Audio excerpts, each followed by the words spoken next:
Alright guys, so the markets are up quite dramatically today with the S&P 500 up over 2%, the Nasdaq up about 3%. So I do want to talk about this bear market rally, how long this could potentially last, and really the key levels to be watching for, because right now in the markets, we finally got a bit of good news from the Fed, and it has been like 5 months since we have gotten any good news. Pretty much everything has been bad and there has not been a reason to bounce.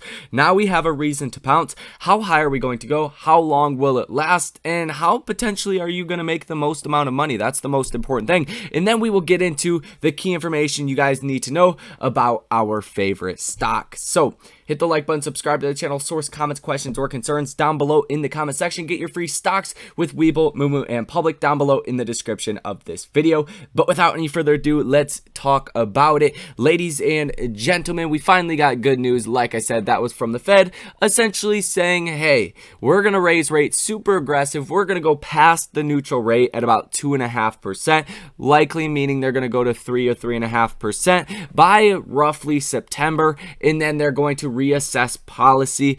And when the Fed says reassess policy, that's basically saying like, hey, maybe we will stop raising rates as aggressively. Maybe we will come in and help the markets out a little bit by then. And by then, hopefully inflation is down. Hopefully energy prices are down and food prices are down. But that's the thing. The Fed really, at this point, they just need to raise rates regardless of what inflation is. Because if we are really going into recession, like most people think we are here in the next 3 to 18 months, then the Fed needs room to cut rates, because the last thing you want is high inflation, a recession, and the federal funds rate at pretty much zero.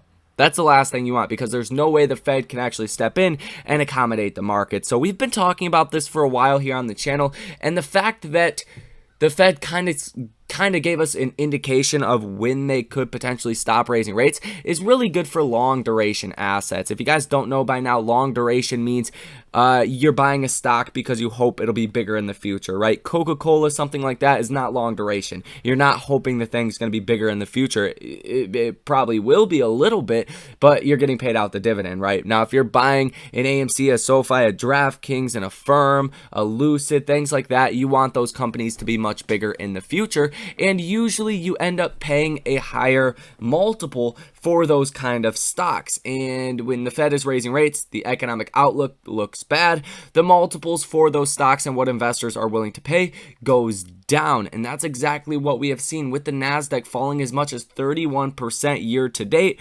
I believe that was just a couple of days ago, not too long ago. We were down 31% in 5 months, the worst stock market we've seen in almost 100 years, at least to start off a new year. So we finally got that good news from the Fed. The markets are rallying, which it should happen for the foreseeable future until we get a bankruptcy, a large bankruptcy, or multiple bankruptcies, or the economic outlook deteriorates at an even faster pace and the Fed does not stop raising rates as aggressively. If something along those lines happens, that's going to be the thing that really breaks the market. But until that happens, I think a lot of bad news is priced in, and ultimately we have seen a lot of pain and carnage in a lot of our favorite stocks. But overall in the broad markets, pretty much everything at this point, minus a few oil companies, have gotten absolutely destroyed. Now on top of that, the Fed did warn about potential lack of oversight in broker-dealer markets, market makers, unregulated markets, where they were basically saying there needs to be more regulation, because if somebody goes under, that's going to be a big problem for the overall economic system. And that's basically what they were saying, is it would put a lot of burden on banks, broker dealers, and other clients as well, which was the first time that they actually came out and said that during the minutes report. So I think that kind of gives us a little bit of a hint of what is going on. Obviously, when the markets drop like this, you're going to expect to see some bankruptcies, but who is out there actually taking these losses, and what will that do for the overall markets? That is the unknown question here at this point.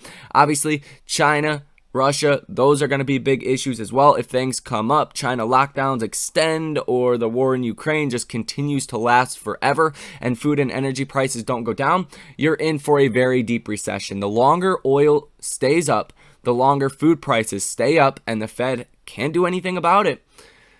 the deeper the recession is going to be. So if the war in Ukraine were to end tomorrow, there's a decent chance that not we might go into a small recession, but that we would ultimately bounce out of it very quickly. Now, if this war lasts another 6 months and oil stays over $100 a barrel for it would be a full year at that point, then you're going to be in for a pretty bad recession. And I don't even want to talk about like if this thing lasted years, because I mean, you could potentially talk about a Great Depression, but how do you profit from this when everything is all said and done? Well, you continue to buy the dip, and preferably what I've been doing is buying the dip a lot more and putting a lot more money to work, because this is really where your dollar cost averaging strategies make you the most amount of money. It's not when you're dollar cost averaging into the markets when the markets are going up, but it's really when you get these prolonged periods of downturns in the market is where you compound all of your gains. So that's exactly what I'm doing. I am buying long duration growth because it is so cheap. A lot of these stocks are worth less on a price to earnings basis or a price to sales basis than a lot of established staple or defensive companies. So when you have growth trading this cheap, I think it doesn't make I think it only makes sense to buy that growth instead of look for that quote unquote safety in your portfolio. But nonetheless, what do we have setting up for us tomorrow as far as economic data? Because it's actually going to be a pretty big day for a Friday. Usually you don't get a lot of very important economic data that comes out on Friday, but this time we do. 7:30 in the morning, you have the unemployment rate for May. You have non-farm payrolls for May expected to be major catalyst. And then at 9 a.m., right before the bell actually does start, you have ISM non-manufacturing PMI, and that's something the Fed does pay attention to. And that ultimately, if it goes down, is going to be very, very bullish. Now, I will say if the unemployment rate as well as the non-farm payrolls do start to go up a little bit, that might be bullish for the markets as well, because the Fed has acknowledged that basically they have all the room in the world to raise rates until the unemployment rate actually starts to come up, which it does not look like it is actually doing that as of right now. And that's exactly what we can see from the jobless claims that came out today. Initial jobless claims totaled 210,000, a decline of 8,000 from the previous week. And first quarter GDP was revised down to a 1.5% loss for an annual pace in the first quarter. That was worse than the Dow Jones estimate and the write down from the initially reported 1.4%. So if you're looking at the possibility of a recession, it looks like the GDP fell even worse than we expected during Q1 after all of these revisions were said and done. So if the next quarter GDP comes in negative, you are in a technical recession, but I think the markets have already figured, we're going into recession. So I don't know how big of a deal it would be. Might actually be a bullish thing for the markets because the Fed maybe wouldn't raise as aggressively. It's kind of weird, the kind of market that we are in. Like the last time GDP actually came out, the markets rallied about 2.5% that same day. So it was like bad news was good news, and it's like good news is bad news as of right now. So we'll see how all of that plays out. But really, I think the main opportunity here, besides trading options or anything else, is really just loading up on long duration companies that you can see being much bigger into the future, that have proof of concept. They don't necessarily have to be profitable, in my personal opinion, especially the stocks that are not profitable, that are trading off price to sales ratios, are incredibly cheap. Look at something like SOFI. Look at even AMC at a 1 price to sales ratio if they can get back to pre-COVID revenue numbers this year. That's pretty cheap for a price to sales ratio, especially for a company that is going to be expected to grow quite substantially, right? DraftKings, same boat. Affirm, you could argue the same boat as well.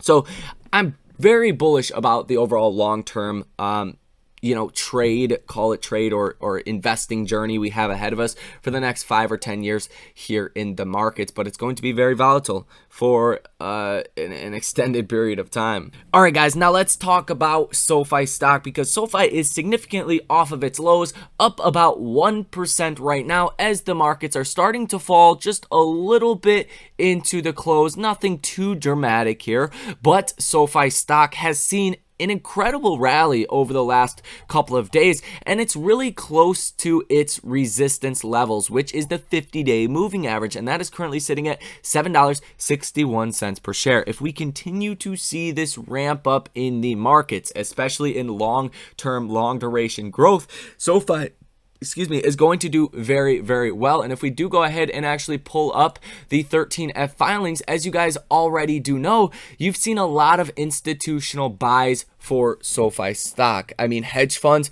money managers, they're loading up on the stock, but they're also buying a lot of puts, which is just a form of insurance. That's what options are at their simplest form. They're not supposed to be a speculative gambling tool. They're supposed to be used as insurance. So if you buy a large position, like a lot of these banks are buying thousands and millions of shares in these brand new positions, look at Barclays, look at D.E. Shaw, look at all these other guys, right, that are buying massive positions. Look, I mean, 2.1 million shares bought in the latest 13F filing, a brand new position. Barclays has never owned a position before then, but they also did buy a 2.5 million share put position. Why is that? Well, because they want to insure their position. So you're going to see a lot of that neutrality here until the Fed ultimately does U-turn, and then ultimately, I know I just used that twice back to back, disregard that, when student loans become payable again, when people have to pay federal student loan debt and start to make those payments, people are not going to like that, and they're going to want to refinance, right? It might sound crazy to some people, but not everyone even knows what like refinancing is before 2020, but everybody has heard about refinancing, and they've heard about student loan refinancing, you know, auto refinancing, home refinancing, and I think more than not, a lot of people are going to Google student loan refinancing, and SoFi is the number one contender on that list, if not the number two contender on that list every single time you hit Google search. And I think 2023 is going to be a stellar year for SoFi stock, and I think that's why you're seeing these massive positions being initiated on SoFi stock. But like I said, with those big positions is coming some short-term puts, which does help to keep the stock pretty neutral, right? When the stock falls and there's a lot of puts, the market makers have to go out and short the stock. Now, you are looking at about an 18.16% short interest of free float, which has fallen a little bit over the last 2 weeks or so, but not in a substantial way. You're still seeing the free float out on loan, meaning shares that are actually out on loan, not necessarily sold short yet, is sitting at 30.22% of the float. 219.92 million shares that are sold short. Over the past 7 days, that has been reduced at about 7.5%. So you are seeing a little bit of bullish optimism due to that, right? Shares out on loan. It's kind of like the halfway point between you want to start a short position, but you're not sure when. So you take the shares out on loan. You're going to pay that cost to borrow rate, which on average is going to be about 6.5% right now. And then if you feel like the market conditions warrant you taking on a short position, you short your stock that you held out on loan, right, from this 30.22%, this 219 million share pile, call it that. You short the stock, it turns into short interest. Well, they actually gave back about 27 million shares over the past 7 days and decided to not sell those shares short. So it definitely looks like you're kind of seeing a change of tone for SoFi, and it comes down to the earnings reports, it comes down to the institutional filings, it comes down to the insiders that are buying the stock in massive numbers. Like Anthony Noto, his board of directors, and just the board in general, can't get enough of SoFi. Like, there's literally almost a new insider buy almost every single day. Look, there's another one for May 24th, 37,000 shares that were purchased. It's incredible to actually be seeing this. Like, they are buying the dip on SoFi stock ever since the stock went to about $11. So these guys know, like, they know what is going on with the business more than anyone else. Screw the analysts, screw the so-called experts, the insiders. They know, and there's hundreds of reasons why somebody sells stock, but there's one reason why insiders buy stock, and that is because they think it's undervalued and they think it's going to go higher. Actually, Ortex insider momentum is at 100. So that is very rare right now. You're not really seeing that, and it's due to all of this insider buying activity, which is something that gives me the most amount of certainty and conviction here in at least the short-term future that the numbers are looking good coming out of SoFi. They wouldn't be buying stock if it was, right? Nobody's going to piss their money down the drain because they have a little bit of extra money, right? You're just going to throw around hundreds of thousands of dollars. I don't care who you are. People don't do that. You don't stay rich by doing that, right? So I think if you take anything out of these videos, that's the biggest thing that you should certainly get out of these videos. But you are seeing some call activity for the day, about 3 orders totaling $224.36 thousand, positive order value of 65%. It looks like you're seeing July 15th $7.50 calls, and January 20th 2023 $7.50 calls, as well as you are seeing some puts, some longer duration puts, some shorter duration puts. And that is definitely, like I said, helping to keep this stock quite neutral at the current moment. When you have a lot of buys and you have a lot of puts going through, you know, you're kind of counteracting each other. Now, if you guys take a look at the RSI, that is at 50.49, so it is pretty neutral overall, not overbought, not oversold, so looking pretty good there. The MACD is bullish as well, as it should be. We have rallied quite substantially from $4.82 per share at the bottom. You would have made, if you had just bought the dip down there, you would have made about 36% from the bottom. So not a shabby return if I were to say so myself, but we still have a long way to go back up to that $25 range. And I think a lot of the sellers actually stopped selling around $15 per share. And I think a lot of people since then have really just been shorting the stock, and I think that really explains the kind of price activity that we have been seeing, right? A lot of the insider buys, but a lot of puts as well. So I really do think once the markets bounce back, once the Fed does U-turn, that's when SoFi stock is going to make really its big moves. And then once you see those revenue numbers coming in for 2023, once people have to pay back their student loans, that's when SoFi stock is going to go absolutely crazy. So this is definitely not a get-rich-quick stock overnight, but I do personally think it's a 10x stock in the next 5 to 10 years. To see this thing at a $70 billion market cap, not so crazy. And I do want to acknowledge real quick the reverse split.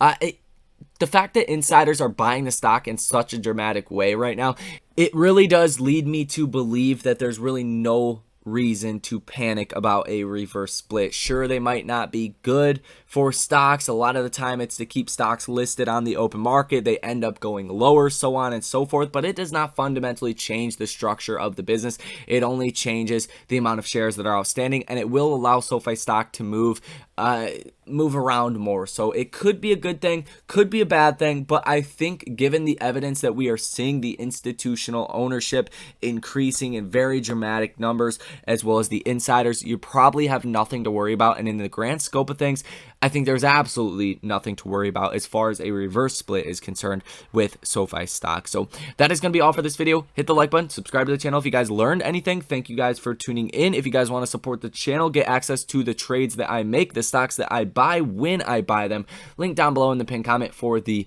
Patreon. Get yourself free stocks with Webull, Moomoo, and Public as well. I don't care what you do, you can get yourself those free stocks in between 3 and 5 for every single link you guys sign up for. If you don't have all 3 of those, you might as well. They give out great free stocks worth thousands of dollars a piece, and you could always sell those free stocks and buy yourself some SoFi if you don't like what you got. So that's going to be it.